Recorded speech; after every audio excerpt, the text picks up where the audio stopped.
नमस्कार मित्रों, मैं आपका अपने YouTube चैनल मैक्स वेल्थ में स्वागत करता हूं। मार्केट में आज 4 दिनों की गिरावट के बाद, वैसे तो गिरावट बहुत दिनों से चल रही है, लेकिन पिछले 4 दिनों के पहले थोड़ी सी रिस्पाइट आई थी और 4 दिनों की गिरावट के बाद आज सडन एक रिकवरी दिखाई दी है और बहुत बढ़िया रिकवरी दिखाई दी। ठीक है, निफ्टी में करीब 200 पॉइंट के ऊपर का और लगभग 1000 पॉइंट के आसपास का बैंक निफ्टी में आज एक बढ़त दिखी। तो ये सडनली ये क्या चेंज आया है, आइए चले हम देखते हैं कि मार्केट में क्या ये चेंज जो है वो सस्टेन करेगा या ये फिर पहले की तरह से फिजल आउट हो जाएगा। मार्केट में क्या और गिरावट बाकी है या बॉटम बन गया है। तो आइए चलते हैं स्क्रीन पर और देखते हैं पहले कि किस तरीके से निफ्टी और बाकी मार्केट का कैसा व्यू रहा।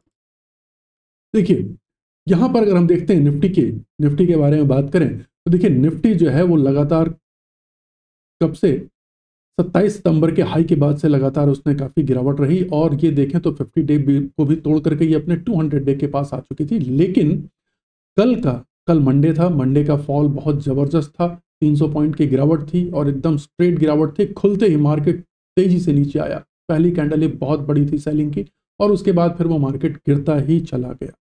ठीक, लेकिन उसके बाद आज जो है, आज के दिन इस मार्केट में देखिए यहाँ पर एक अच्छी खासी रिकवरी यहाँ पर दिखाई दे रही है और कितने की, लगभग ये 200 पॉइंट की, 217 पॉइंट की रिकवरी यहाँ पे सीधी सीधी बढ़ी है। तो क्या निफ्टी में रिवर्सल शुरू हो गया? निफ्टी के रिवर्सल के लिए कुछ पॉइंट्स हमको ध्यान रखने होंगे। देखिए, 24,000 अपने आप में बहुत एक स्ट्रॉन्ग सपोर्ट था, जिसे कल भी तोड़ करके लगभग उसी के आसपास बंद हुआ और आज भी तोड़ करके, लेकिन फिर वहां से रिकवर करके ऊपर आ गया मार्केट। अब ये जो ट्रेंड लाइन है, इस ट्रेंड लाइन को ध्यान से देखिए तो आपको दिखेगा कि ये जो ट्रेंड लाइन है ये टूटनी पड़ेगी अगर इसके ऊपर जाना है, जिसको कि ऑलरेडी ये लगभग टच कर चुकी है। क्लियरली अगर मान के देखूं तो कल की कैंडल का जो हाई है, यानी कि 24,315 का लेवल, 24,315 का लेवल क्रॉस होने के बाद हम कह सकते हैं कि हाँ, मार्केट में निफ्टी के इंडेक्स में एक रिकवरी शुरू हो गई। और ध्यान से अगर देखिए तो ये जो पैटर्न बन रहा है ये राइजिंग सन पैटर्न है। ये पैटर्न बहुत दिनों बाद बन रहा है।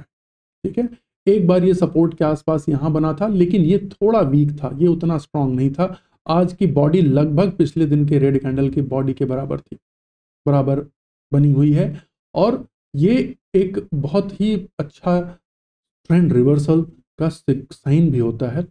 इसको हम राइजिंग सन कह लीजिए, पियर्सिंग लाइन कैंडल कह लीजिए, जो भी कह लीजिए, मतलब ये है कि ये पिछले इस रेड कैंडल की यानी सेलिंग डे की बड़ी कैंडल को ओवरशैडो कर चुका है ऑलरेडी। और कल अगर इसके हाई को ब्रीच कर जाता है तो ट्रेंड रिवर्सल का काफ़ी हद तक कंफर्मेशन हो जाएगा। लेवल्स क्या क्या होंगे देखिए, अभी भी रेजिस्टेंस, जो सबसे पहला रेजिस्टेंस बना रहेगा वो 24,500 के आसपास पे बना रहेगा। 24,500 एक स्ट्रॉन्ग रेजिस्टेंस की तरह काम करेगा। उसके बाद ये जो ये देखो, ये दोनों का जो लो है, जो नेक लाइन थी, हेड एंड शोल्डर जो बना था ना, ये हेड एंड शोल्डर की नेक लाइन रही है लगभग, ये 24,750 की है, 24,760 की है और 24,760 ये कोइंसाइड कर रहा है 50 डे वीक, अरे सॉरी 50 डे मूविंग एवरेज से। तो ये 50 डे मूविंग एवरेज जो है ये अपने आप में एक, यहाँ पर देखिए, ये अपने आप में एक रेजिस्टेंस की तरह काम कर सकता है।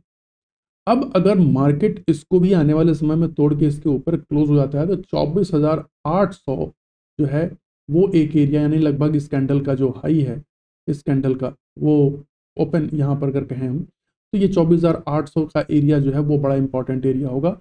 इसके बाद 25,200 के आसपास का है। ये अगर जब क्रॉस कर जाएगा फिर तो कंफर्म, मतलब पूछना ही नहीं है, फिर तो कंफर्म हो गया कि अब मार्केट की जो करेक्शन थी वो पूरी हो गई और मार्केट में बढ़त शुरू हो गई। तो इन लेवल्स पे वॉच करना होगा। स्ट्रेंथ कहाँ दिख रही है? स्ट्रेंथ अभी भी निफ्टी में दिख रही है, सॉरी बैंक निफ्टी में दिख रही है। देखिए, बैंक निफ्टी अगर देखते हैं तो ये लगभग गिरने के बाद भी इसमें गिरावट ज़्यादा नहीं आई है। ये अपने इसी रेंज में देखिए ये घूम रहा है और अगर ध्यान से देखिए तो इसके लो जो हैं वो सक्सेसिवली ऊपर होते जा रहे हैं, बढ़ते जा रहे हैं। तो ऐसे लो जब ऐसे बढ़ते जाते हैं तो उसमें थोड़ा सा ध्यान देने वाली बात होती है कि जब लो बार बार ऊपर की तरफ बढ़ता रहे, तो जब ये ऊपर की तरफ बढ़ रहा है इसका मतलब कहीं ना कहीं इसमें बाइंग है, सपोर्ट। और वैसे भी बैंक निफ्टी के मामले में मैं बताऊं, बैंक निफ्टी के मामले में मार्केट को भी पता है कि ये जो फ्रॉथ का करेक्शन था बैंक निफ्टी में इतना फ्रॉथ नहीं है, बैंक निफ्टी की पीई भी काफ़ी अच्छी लेवल पे है, वैल्यूएशन अट्रैक्टिव है और आने वाले समय में बैंक निफ्टी में एक अच्छा ट्रैक्शन देखने को मिल सकता है। काफ़ी दिनों से मार्केट को संभाले हुए है, तो चार्ट में वही विजिबल है।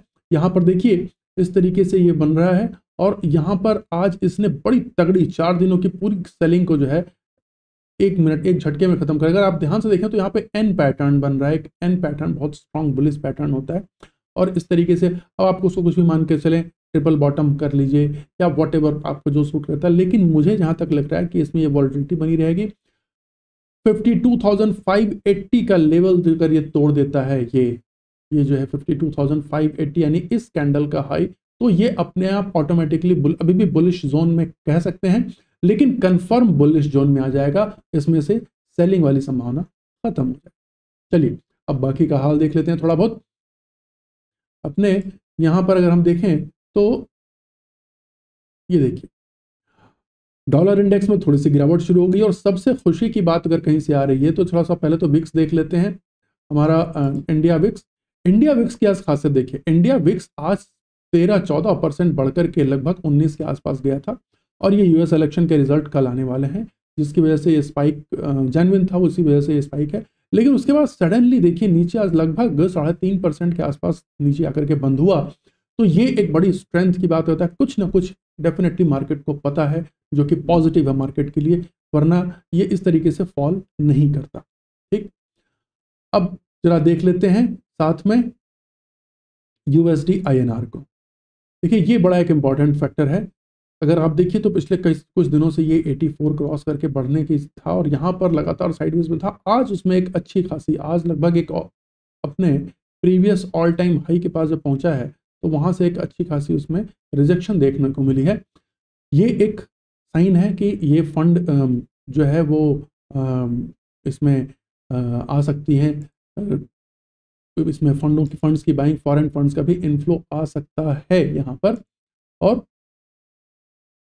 यहाँ पर अगर हम इसकी बात करते हैं तो उसमें हमको ये पूरा यहाँ से दिख सकता है कि किस तरीके से, और आज 5 नवंबर की डेट पर जो FIDI डेटा है उसमें वो बता रहा है कि अभी आज भी सेलिंग हुई है। 2500 करीब 70 करोड़ की सेलिंग FI ने आज करी है कैश मार्केट में और DIs ने लगभग 3000 करोड़ की बाइंग की है। वैसे ओवरऑल FIs ने ऑप्शन इंडेक्स में लगभग 40,000 करोड़ की बाइंग की है, तो वो अपने आप में एक थोड़ा सा एक है, लेकिन फिर भी कैश मार्केट में अभी सेलिंग लगातार चल रही है। यूएस ऑयल को देखते हैं तो यूएस ऑयल में थोड़ी सी बढ़ोतरी है, 72 के आसपास है, ये क्रूड ऑयल है। यहाँ पर ये एक अभी भी कंफर्टेबल जोन में है, 75 के नीचे कंफर्टेबल जोन, जब तक ये अपने 200 डे मूविंग एवरेज के नीचे है ये हमारे लिए कंफर्टेबल जोन ही रहेगा। ठीक है, अब आइए देखते हैं कि कुछ जो कंपोनेंट्स थे, जो की फैक्टर्स थे, उनको किस तरीके से यहाँ पर, उनका किस तरीके से यहाँ पर आया हुआ है ये। हाँ, तो रिलायंस को पहले देखते हैं कि रिलायंस की तरफ से बहुत ज़्यादा सपोर्ट नहीं रहा, थोड़ी सी यहाँ से रिकवरी जरूर आई है, लेकिन अभी भी ये बहुत वीक दिख रहा है, ह्यूज सेलिंग दिख रही है। सपोर्ट कहाँ से मिला है? सपोर्ट मिला है HDFC बैंक से 2.5% के साथ ऊपर। SBI में देखिए यहाँ पर बैंकों में आई है बाइंग, कोटक बैंक में बाइंग आई है, एक्सिस बैंक में बाइंग आई है, ICICI बैंक में बाइंग आई है। बैंकों में कोटक के अलावा लगभग सारे बैंक स्ट्रांग हैं। कोटक अभी भी अपने 200 डे मूविंग एवरेज के नीचे है, तो इसमें अभी मैं नहीं कह सकता हूं कि भाई इसमें बाय करना चाहिए या नहीं करना चाहिए। जो भी हमेशा एक मानना है मेरा कि जब भी 200 और 50 के ऊपर जो शेयर हों बस उन्हीं में हमें खरीदारी की बात सोचनी चाहिए। रिलायंस को सपोर्ट देना पड़ेगा। IT भी उतना सपोर्ट नहीं दे पा रहा है, इसलिए IT की वजह से भी थोड़ा सा आज निफ्टी में उतनी बढ़ोतरी नहीं रही, लेकिन फिर भी निफ्टी आज लगभग 215 पॉइंट 220 पॉइंट बढ़ करके बंद हुआ है।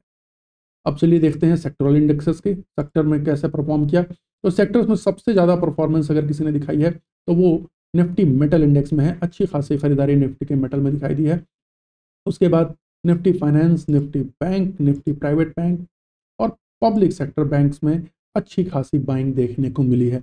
आने वाले समय में पहले भी मेरा एक वो था कि निफ्टी जो PSU बैंक्स हैं उसमें बहुत अच्छा वैल्यूएशन है, PSUs का अच्छा वैल्यूएशन है और PSUs बैंक में ज़्यादा अच्छा वैल्यूएशन, PSUs में काफ़ी करेक्शन आ चुका है, वो अलग मैटर पर बात करेंगे, बट PSU बैंक में बहुत अच्छा वैल्यूएशन है और इनके जिस तरीके से अभी रिजल्ट आए हैं, बड़े अच्छे रिजल्ट आए हैं। इनकी जो वो भी है, ये 2 से ज़्यादा करने नहीं देते हैं जनाब। तो ये जो है यहाँ पर इसमें एक अच्छा रिजल्ट है, अच्छा ट्रैक्शन आने के और भी चांसेस दिख रहे हैं। सबसे वीक कौन रहा? वीक में एफएमसीजी, वो देखिए वो अभी भी वीकनेस जारी है। आईटी में वीकनेस अभी भी बनी हुई है, कंज्यूमर्स में वीकनेस अभी भी बनी हुई है। फार्मा जो है वो काफ़ी लंबे रन के बाद थोड़े से एक पुल बैक मोड में है, ठीक है। चांसेस कहाँ कहाँ दिख रहे हैं? एनर्जी में कहीं ना कहीं बॉटम बनता हुआ दिख रहा है। और सबसे इंपॉर्टेंट जो जनता जानने को तैयार रहती है वो ये है कि पीएसयू में क्या है। पीएसयू अपने सपोर्ट पर है और यहाँ से हो सकता है कि इनमें एक ट्रैक्शन वापस आ सकता है। तो पीएसयू में काफ़ी करेक्शन हो चुका है। आने वाले समय में ऑटो में भी एक बॉटम बनता हुआ दिख रहा है, ये भी यहाँ से अगर ऊपर चलता है तो काफ़ी अच्छा मूव दे सकता है। तो लेकिन अभी भी जो सबसे अच्छे चांसेस हैं वो बैंकिंग सेक्टर में है। पीएसयू बैंकिंग और प्राइवेट बैंकिंग सेक्टर दोनों में ही बहुत अच्छे चांसेस। और मेटल तो पूछना ही नहीं है, मेटल में काफ़ी बढ़िया जो है वो मूव दिख रहा है। तो चलिए, आशा करता हूँ कि आपको ये वीडियो अच्छा लगा होगा। ये मार्केट के बारे में क्या है, अब कल की डेट में डिसाइड हो जाएगा कि किस तरीके से जो है वो मार्केट कैसे रिस्पॉन्ड करता है। कल रिजल्ट भी आने वाले हैं यूएस प्रेसिडेंशियल इलेक्शन के, तो वहाँ से भी एक हमें क्यों मिलेगा। हालांकि कुछ कहा नहीं जा सकता है, एक बड़े इवेंट के पहले कुछ भी कहना बड़ा मुश्किल होता है। लेकिन एज अ ट्रेडर आप एक इवेंट के पहले बड़ा अमाउंट कभी भी कमिट ना करें मार्केट में, और स्टॉप लॉस पर हमेशा ट्रेड करें। उसके बाद जब कंफर्म हो जाए कि हाँ मार्केट में ट्रेंड बन गया या मार्केट रिवर्स हो गया, तभी अपने प्रोग्रेसिव तरीके से अपनी कैपिटल को डिप्लॉय करें। यही तरीका है, सही तरीका है मार्केट से पैसे कमाने का। चलिए, आशा करता हूँ वीडियो पसंद आया तो आप इसे ज़रूर लाइक, सब्सक्राइब और शेयर करें। और हाँ, ज़रूर इसे सब्सक्राइब करें। थोड़ा सा कई लोग हैं, मैं अभी भी देख रहा हूँ, करीब 85-90% लोग हैं जो वीडियो देख तो रहे हैं लेकिन सब्सक्राइब नहीं कर रहे हैं। तो भैया सब्सक्राइब कर लो, कोई दिक्कत की बात नहीं है, कोई पैसा वैसा नहीं लगना, आपको केवल लर्निंग मिलनी है। चलिए, बहुत बहुत धन्यवाद।